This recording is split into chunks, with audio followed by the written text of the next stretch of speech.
December 9th தானே அப்படின்ட்டு கேட்குறான். ஜூயினுக்கு ரொம்பவே கோவம் வந்துடுது. இன்னைக்கு டிசம்பர் 9லாம் ஒன்றும் கிடையாது, இன்னைக்கு டிசம்பர் 8ன்னு கத்துறா. இதை கேட்டோன்னே ஹீரோக்கு மனசே உடஞ்சி போயிடுது. காரணம் அவன் 100 வருஷம் தூங்கினாதான் அவனால் மனுஷனாக முடியும். கரெக்டாக 100 வருஷம் ஆகிறதுக்கு ஒரு நாளுக்கு முன்னாடி அவன் ஏந்துட்டான். அதுக்கான காரணம் ஜூயின் தான். ரொம்பவே கோவப்பட ஆரம்பிக்கிறான். ஜூயினை கடிக்கவே வந்துடுறான். ஆனால் அதுக்கு முன்னாடி ஜூயினை அவனோட கழுத்தில் கடிச்சு விட்டுடுறா.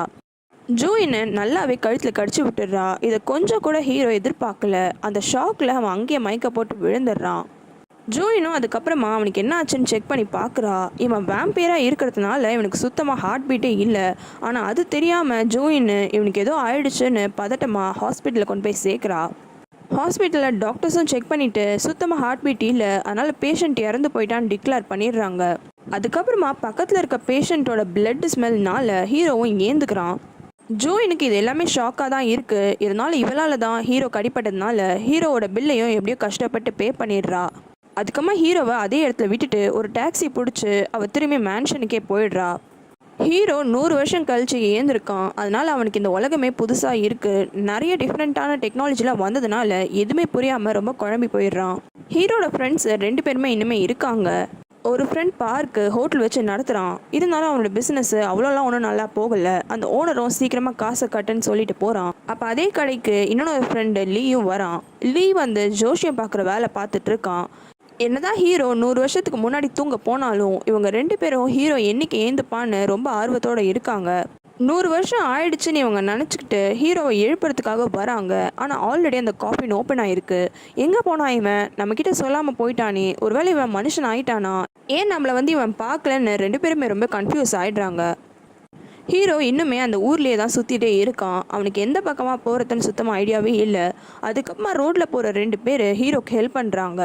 ஹீரோவோட மேன்ஷன் பக்கத்தில் ஒரு டெய்லர் கடை இருக்குது. அந்த டெய்லர் கடையோட அட்ரஸ் மூலமாக தான் அவனோட மேன்ஷனை மேப்பை அவங்க வரைஞ்சி கொடுத்துருப்பாங்க.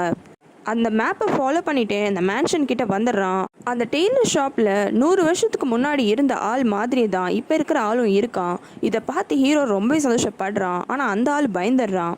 ஹீரோ தான் ஃபஸ்ட்டு வீட்டுக்கு போகிறான். வீட்டுக்கு போன உடனே இன்னும் ஒரு நாள் தானே நம்ம தூங்கணும், நம்ம தூங்கிடலாம், அப்போ 100 வருஷம் ஆகிடும் இல்லைன்னு யோசிக்கிறான். ஆனால் அந்த காஃபின் ஃபுல்லாகவே ஒரே பிளாக்காக சார்கோலாக ஆயிடுது. ஜூயின் அவளோட பழைய வீட்டுக்கு போயிட்டு கொஞ்ச நேரம் அங்கேயே இருக்கா. அதுக்கப்புறமா சில இம்பார்ட்டன்ட் திங்ஸை மட்டும் எடுத்துகிட்டு மேன்ஷனுக்கு வரா. அங்கே வந்தால் ஹீரோவை பார்க்குறா. பார்த்தவ ரொம்பவே ஷாக் ஆகிடுறா. உன்னை இப்போ தானே நாங்கள் விட்டுட்டு வந்தேன், திரும்பி எதுக்காக இங்கே வந்தேன்னு கேட்குறா. ஹீரோவும் அவன் தான் உண்மையான ஓனர்னு ப்ரூவ் பண்ண எவ்வளோ ட்ரை பண்ணுறான். ஆனால் ஜூயின் உண்மையான ஓனர்னா எதனா கான்ட்ராக்ட் இருக்கா, எதனா ஒன்று காமி, அப்போ தான் என்னால் நம்ப முடியும்னு சொல்கிறா. சரி, உன்னோட அப்பா எங்கே, எப்படி உன் கைக்கு இந்த சாவி வந்ததுன்னு கேட்குறான். அதுக்கு ஜூயின், என்னோடய அப்பா 5 வருஷமாக காணோம். எங்கள் அப்பா எனக்குன்னு விட்டுட்டு போனது இந்த வீடு மட்டும்தான். எங்கள் அப்பா வந்தார்னா நீ எங்கள் அப்பாட்ட கேட்டுக்கோ, தயவு செஞ்சு இந்த வீட்டை விட்டு வெளியில் போன்னு சொல்கிறா. ஆனால் அதுக்கு ஹீரோ, இல்லை நான் ஒரு வேம்பயரு அப்படின்னு சொல்கிறான். ஆனால் அவனோட பல்லு வரமாட்டேங்குது. என்னாச்சுன்னு அவனுக்கு தெரியல. சரி, பவரை யூஸ் பண்ணி எல்லாத்தையும் மூவ் பண்ண வைக்கலான்னு ட்ரை பண்ணுறான். ஆனால் பவர் எதுவுமே வரமாட்டேங்குது. ஜூயின் மேலே ரொம்பவே கோவப்படுறான். அப்போ தான் முதல் வாட்டியாக அவனோட மூஞ்சை அவனே பார்க்குறான். அதுவும் ஜூயினோட கண்ணில். அப்படி அவன் பார்த்தோன்னே அவனுக்கு என்ன சொல்கிறதுனே தெரியல. அப்படியே ஸ்டன் ஆகிடுறான். ஜூயின் கிட்டேயும் வரான். ஆனால் ஜூயின் ரொம்பவே பயந்துடுறா. உடனே அவனை கழுத்தை பிடிச்சி வீட்டை விட்டு வெளியில் அனுப்பிச்சிட்றா. ஹீரோவும் கொஞ்ச நேரம் வீட்டுக்கு வெளியிலே உட்காந்துட்டு இருக்கான். அவனோட ஃப்ரெண்ட்ஸ் என்ன ஆனாங்க, ஏன் வந்து பார்க்கலன்னு அவன் நினைக்கிறான். அதுக்கப்புறமா அந்த கேட்மேனை தேடலாம், அவனை கண்டுபிடிச்சா கூட அவன் எதனா ஐடியா கொடுப்பான்னு ஒரு குப்பை தொட்டியாக அந்த கேட்மேனை தேடிட்டே போகிறான். ஜூயின் எல்லாத்தையுமே ஒரு ரூமில் செட் பண்ணிவிட்டு சாப்பிட்றதுக்காக ஒரு கடைக்கு போகிறா. அந்த கடைக்கு எதிர்க்க ஒரு குப்பை தொட்டி இருக்குது. அங்கே தான் இவன் தேடிட்டு இருக்கான். அப்போ ஜூயினையும் பார்த்துடுறான். அதுக்கப்புறமா ஜூயின்கிட்ட பசிக்குதுன்னு சொன்னதுனால அவன் சாப்பிட்ற நூடுல்ஸை ஹீரோக்கு வாங்கி தரா. ஹீரோ சாப்பிட ஆரம்பிக்கிறான். அவனுக்கு அந்த டேஸ்ட் ரொம்பவே பிடிச்சிருக்கு. கடகடன்னு அந்த சாப்பாடை ரொம்ப சாப்பிட்டுறான். வேம்பயர்ஸ் எப்பவுமே ரத்தம் தான் குடிக்கணும், அவங்களால மனுஷ சாப்பாடு சாப்பிட முடியாது. ஆனால் ஹீரோ மனுஷ சாப்பாடு சாப்பிட்டதுனால அவன் குடிகார மாதிரி என்னென்னமோ உளர ஆரம்பிச்சிடுறான். ஜூயினுக்கு ஒன்றுமே புரியல. நீ எதனா குடிச்சிட்டு வந்தியா, எதுக்காக இந்த மாதிரிலாம் உளறன்னு கேட்குறா. ஆனால் ஹீரோ என்னமோ உளறிட்டே இருக்கான். சரி, நீ இங்கே கடன்ட்டு அந்த இடத்த விட்டு போயிடுறா. கொஞ்ச நேரம் கழிச்சு தான் ஹீரோ சுயநினைவுக்கு வரான். வந்தோடனே இப்படி என்னை தனியாக விட்டுட்டு போயிட்டல ஜூயின், திரும்பி வரம் பாருன்னு மேன்ஷன் நோக்கி நடக்கிறான். அப்போ திடீர்னு அவன் வழியில் ஒரு பூனை வருது. அந்த பூனை தான் கேட்மேன். அந்த கேட்மேனை பார்த்தோன்னே அவன் ரொம்பவே சந்தோஷப்படுறான். ஹீரோவை பார்த்த கேட்மேனும், உன்னை பார்த்தாலே தெரியுது நீ மனுஷன் ஆகலை போல இருக்கே அப்படின்னு சொல்கிறான். ஆனால் கொஞ்ச நேரம் கழித்து மூந்து பார்க்குறான். மூந்து பார்த்துட்டு ஹீரோ கிட்ட ஒரு ஷாக்கிங்கான விஷயத்த சொல்கிறான். இப்போ நீ ஃபுல்லாக வேம்பியரும் கிடையாது, ஃபுல்லாக மனுஷனும் கிடையாது. இதை கேட்டு ஹீரோ ரொம்ப ஷாக் ஆகிடுறான். அவன் திரும்பியும் அந்த காஃபினில் போய் படுக்க ட்ரை பண்ண விஷயத்த சொல்கிறான். அதை கேட்டு அந்த கேட்மேன், நீ மட்டும் திரும்பி போய் படுக்க ட்ரை பண்ணியிருந்தனா நீ ஒரு சார்கோல் ஆகிட்டுருப்ப. காரணம், ஒரு காஃபினுக்கு எப்பவுமே அதோட ஓனர் தான் முக்கியம். நீ அதுக்குள்ளே படுத்திருந்த வரைக்கும் உன்னோட வேம்பியர் எனர்ஜி எல்லாத்தையுமே அது உறிஞ்சு உன்னை மனுஷனாக்கிறதுக்கு ரொம்பவே ட்ரை பண்ணிச்சு. நீ எப்போ இந்த காஃபினை விட்டு வெளியில் வந்தியோ அப்போவே அது சார்கோல் ஆக ஆரம்பிச்சிருச்சு. இப்போ வேறு வழி என்ன தான் இருக்குது, நான் எப்படி பாதி மனுஷனாக இருக்கிறதுன்னு ஹீரோவும் ரொம்ப கன்ஃபியூஸ் ஆகி கேட்குறான். அதுக்கு அந்த கேட்மேனும் திட்டுறான், ஏன் உன்னால் ஒரு நாள் எக்ஸ்ட்ராவாக தூங்க முடியாதா, எதுக்காக சீக்கிரமாக அவசரப்பட்டு ஏந்த. அதுக்கு ஹீரோவும், நான் ஒன்றும் ஏந்துக்கல, அந்த ஒரு பொண்ணு வந்து என்னோட காஃபினை ஓப்பன் பண்ணி விட்டுட்டா, நான் கூட எழுந்திருந்தா எனக்கு இவ்வளோ கோவம் வந்திருக்காது, அந்த பொண்ணுனால தான் நான் சீக்கிரமாக ஏந்துட்டேன்னு திட்டுறான். இதை கேட்டு கேட்மேனும் ஷாக் ஆகிடுறான். ஹீரோவும் எதனால விசாரிக்கும் போது அந்த காஃபினை ஒரு மனுஷனால் அவ்வளோ சீக்கிரம் ஓப்பன் பண்ண முடியாது. ஜூயின் அடுத்த நாள் காலையில் ஏந்துக்கும் போதே அவளுக்கு ஒரு ஃபோன் கால் வருது. அந்த ஃபோன் காலை கேட்ட உடனே அவசரமாக அவளோட பழைய வீட்டுக்கு தான் ஓடுறா. அந்த பழைய வீட்டை ரெனோவேட் பண்ணுறதுக்காக இடிக்கவே ஆரம்பிச்சிடுறாங்க. ஆனால் இன்னுமே ஜூயினோட பொருள் எல்லாமே வீட்டுக்குள்ளே இருக்குது. கொஞ்சம் டைம் கேட்குறா. ஆனால் அந்த இடிக்க வந்தவங்க எல்லாமே ரொம்ப திமிரா அவளோட பொருள் எல்லாத்தையும் கீழே போட்டுடுறாங்க. இதெல்லாம் நடக்கிற அதே நேரம் அந்த ரெனோவேஷன் கம்பெனியோட சிஇஓ டோசிக் அங்கே வரான். வந்த டோசிக்கும் ஜூயினை பார்த்தோன்னே இவங்க 2 பேருக்கும் ஆல்ரெடி பழக்கம் இருந்திருக்கு காலேஜ் டைமில். அதனால் ஜூயினையும் கூட்டிகிட்டு போயிட்டு தனியாக பேசுகிறான். எதனா ஹெல்ப் என்னன்னா கேளு, தாராளமாக நான் ஹெல்ப் பண்ணுறேன்னு கேட்டு பார்க்குறான். ஆனால் ஜூயின், இல்லை எனக்கு எந்த ஹெல்ப்பும் வேணாம், நான் நல்லபடியாக தான் இருக்கேன்னு சொல்லிடுறா. இருந்தாலும் டோசிக்கு ஜூயினுக்கு விசிட்டிங் கார்டை கொடுத்துட்டு எதுவாக இருந்தாலும் எனக்கு கால் பண்ணு, நான் கண்டிப்பாக வந்து உனக்கு ஹெல்ப் பண்ணுறேன்னு சொல்லிட்டு அங்கேருந்து கிளம்பிடுறான். இங்கே ஹீரோ கேட்மேன் கிட்ட பேசிட்டு வீட்டுக்கு வரான். இன்னுமே ஜூயின் வீட்டுக்கு வராதுன்னு நினச்சி ரொம்ப டென்ஷன் ஆகிடுறான். அப்போ தான் அந்த கேட்மேன் சொன்ன விஷயம் அவனுக்கு ஞாபகத்துக்கு வருது.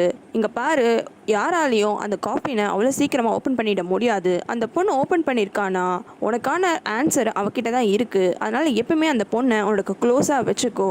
எப்பவுமே அந்த பொண்ணு என்ன பண்ணுறான்னு பார்த்துட்டே இரு, உனக்கான க்ளூ கண்டிப்பாக ஒரு நாள் கிடைக்கும்னு சொல்கிறான்.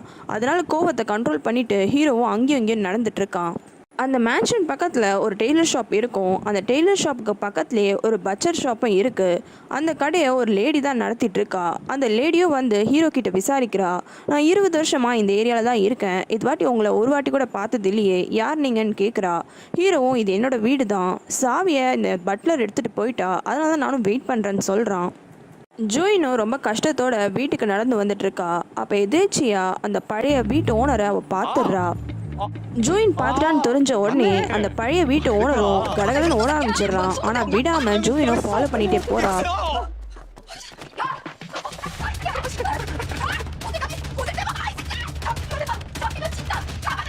கண்ணு மண்ணு தெரியாம ஜூயினும் ஃபாலோ பண்ணிட்டே போகும்போது அந்த பழைய ஓனர் ரோடை கிராஸ் பண்ணி போயிடுறான். ஆனால் ஜூயின் போகும்போது கிட்டத்தட்ட ஒரு காரு அவளை இடிக்கவே வந்துடுது. ஆனால் எப்படியோ தப்பிச்சிடுறா. அந்த காரு ஜூயினை இடிக்க வந்த அந்த நிமிஷம், அன்றைக்கி மீட் பண்ண முதல் நாள் ஜூயின் ஹீரோவோட கழுத்தில் கடிச்சிருப்பா. அந்த கடிச்ச அடையாளம்லாம் வர ஆரம்பிக்குது. அதே மாதிரி ஹீரோக்கும் பலிக்க ஆரம்பிக்குது. ஆட்டோமேட்டிக்காக ஜூயின் எந்த வழியாக போனாலும் அந்த வழியாகவே அவனும் தேட ஆரம்பிக்கிறான் ஜூயின். ஆனால் உடம்புல சுத்தமாக சத்தம் இல்லை, அவன் கையில் எந்த பவரும் இல்லை. அப்போ தான் ஞாபகத்துக்கு வருது அவனுக்கு, அந்த கேட்மேன் கிளம்பும் போது 100 வருஷமாக நீ சாப்பிடாம இருந்திருப்ப, கொஞ்சம் ரத்தம் சாப்பிட்டா தான் உன்னால் பழையபடி நிலைமையில் இருக்க முடியும்னு கொடுத்துருப்பான். அந்த ரத்தத்தை எடுத்து குடிக்கிறான். குடித்த உடனே அவனுக்கு பவர்லாம் வந்துடுது. உடனே ஒரு பில்டிங்கோட டாப்புக்கு போயிடுறான். இந்த பக்கம் ஜூயின் கிட்ட அந்த பழைய ஹவுஸ் ஓனர் நல்ல ஆட்டம் காமிக்கிறான். அது குறுக்கலான சந்தா இருக்கிறதுனால ஜூயினுக்கும் எந்த பக்கம் போகிறதுன்னு தெரியாமல் சுற்றிக்கிட்டே இருக்கா.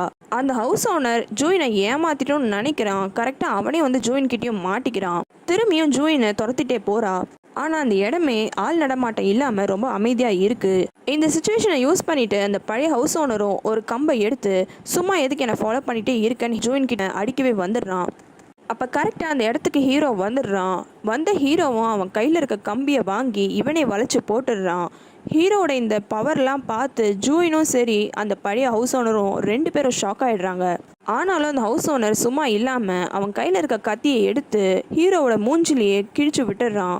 அடுத்த செகண்டே அந்த கிழிச்ச தழும்பும் சரியாயிடுது. இதை பார்த்து ஜூயின் ஹீரோ கிட்ட கேட்குறா, அப்போ நீ சொன்ன விஷயம் எல்லாமே உண்மையா? நீ ஒரு வேம்பயரா?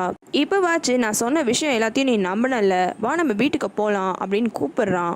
மறக்காம ரெட் லோட்டஸ் தமிழ் சேனலுக்கு சப்ஸ்கிரைப் பண்ணுறங்க. உங்களுக்கு வேற சீரீஸ் பார்க்கணுன்னா கமெண்ட்ல சொல்லுங்க.